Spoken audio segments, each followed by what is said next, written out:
ati muzohabwa ubushobozi mpwemu yera niyabazako muzoba ivyabona vyo kunshingira intahe i Yerusalemu ni Yudaya hose ni Samariya no gushitsa ku mpera y'isi. Ayo ni amajambo Yesu yabwiye abigishwa biwe n'abariko baramwumviriza, ariko arabasezera agomba aduzwe mu ijuru.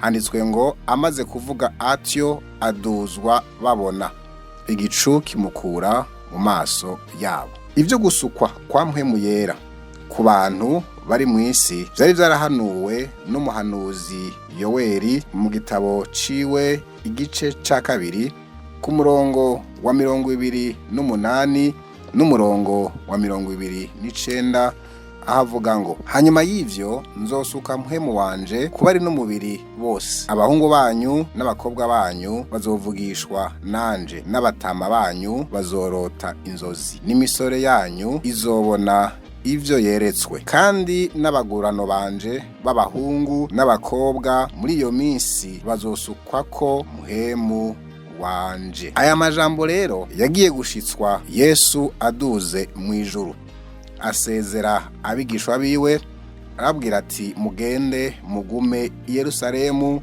murorere isezerano iryo nababwiye, ati muzohabwa ubushobozi, muzoronka inkomezi mpwemu yera niyabazako muheze mu mbere ivyabona munshingira intahe hose. Bibiliya yavuze ngo abahungu banyu n'abakobwa banyu bazovugishwa nanje. Kumbe rero birakunda ko n'ugwaruka n'abakiri bato buzuzwa mpwemu yera bagahabwa kuvugishwa n'Imana, bagahabwa kumenya ivy'amabanga vy'Imana.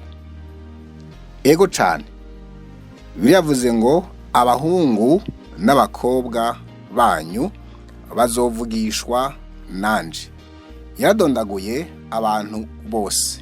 Abahungu baravugwa ariyo misore ngo n'inkumi nazo ziravugwa ko nabo bazobona ivyo beretswe kandi bakavugishwa n'Imana. N'abahungu n'abakobwa mbere babagurano nabo baremerewe bahabwa isezerano ko bashobora kuronka mpwemu yera. Ugwaruka rero abakiri bato, abahungu, abakobwa, imisore n'inkumi barashobora kuzura mpwemu yera. Mbere usomye kwa twabonye muri Yoweli no batangurirwako. Kubera iki aribo batangurirwa kuvuga? Ugwaruka rwatanguriwe ko ngaha. Bibiliya ntivuga igituma aribo batanguriwe, ariko ndiyumvira yuko ugwaruka, imisore, inkumi ni abantu bafise ivyiyumviro vyinshi, n'abantu kandi bariko barondera kugira ico twita identite, kurondera ikintu kibaranga, ikintu bisunga, ikintu bitirirwa.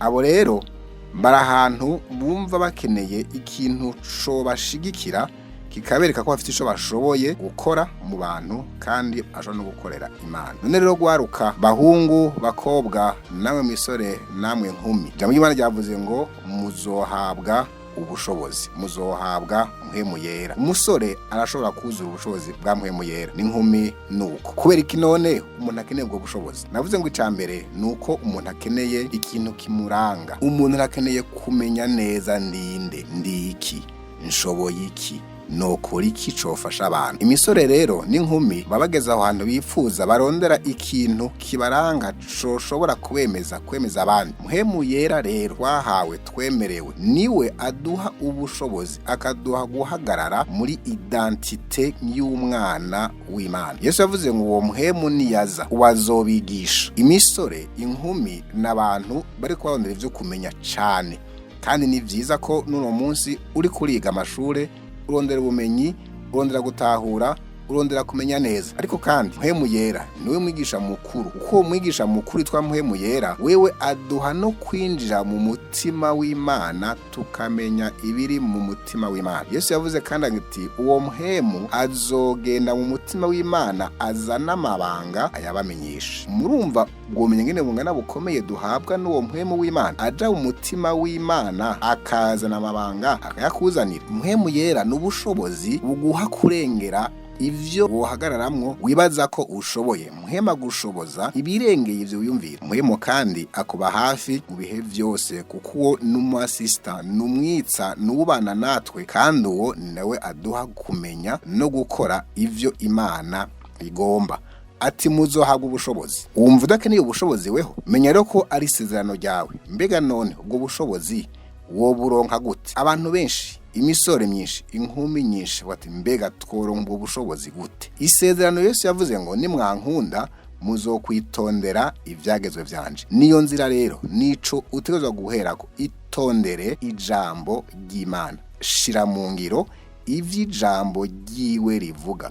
Yavuze ngo nimwavyitondera nanje nzosaba Data kugira ngo nawe abahe uwundi mwitsa. Iyi sezerano rero ni gwawe. Itondere ushitse ivy'ijambo ry'Imana rivuga. Ntihagire na kimusigaza wigumizamwo, ariko itondere ijambo ry'Imana, wemere uhebe ivyo vyose ijambo ry'Imana rikubuza guheba. Wemere ufata umwanya uje imbere yayo nk'uko bagiye n'ababigishwa bagasenga, nawe usenge. Isezerano nigi wawe. Muzohabwa ubushobozi. Urakeneye ubwo bushobozi nawe, wa musore wa nkumi. Urakeneye gushinga intahe, urakeneye kubwira abandi vy'agakiza, urakeneye kubwira abo mungana, kubwira abusumba no kubwira abagusumba. Ufise inkomezi z'umubiri, ariko Yesu yavuze ngo muzohabwa ubundi ubushobozi muhema kujeko. Muhema kujeko wo kuzura ubushobozi bwa Mpwemu Yera ugaca ubukoresha muri izo nkomezi z'umubiri ufise, wokora ibirengeye cane, ugashika kure cane, ugakora n'ivyo abantu bakuze badashobora. Kuko bwa mbere ufise inkomezi z'umubiri, hamwe rero woronka izo nkomezi za Mpwemu Yera woshobora gukorera neza ivy'Imana igomba. Ati abahungu banyu, abakobwa banyu, imisore n'inkumi bazovugishwa nanje kandi bazobona ivyo beretswe. Rondera Imana rero uyihe, ufata umwanya witandukanye n'ico kindi cose, wumve ko Yesu ari ugomba kwaba ikiruta ibindi, priorite muri wewe, gucukura ivyo agomba. Nawe acashitse ivyo agusezeraniye, akuzuze ubushobozi bwa Mpwemu Yera, akubatirize muri Mpwemu Yera, ucuronka ubushobozi, uronka inkomezi zo kumushingira intahe.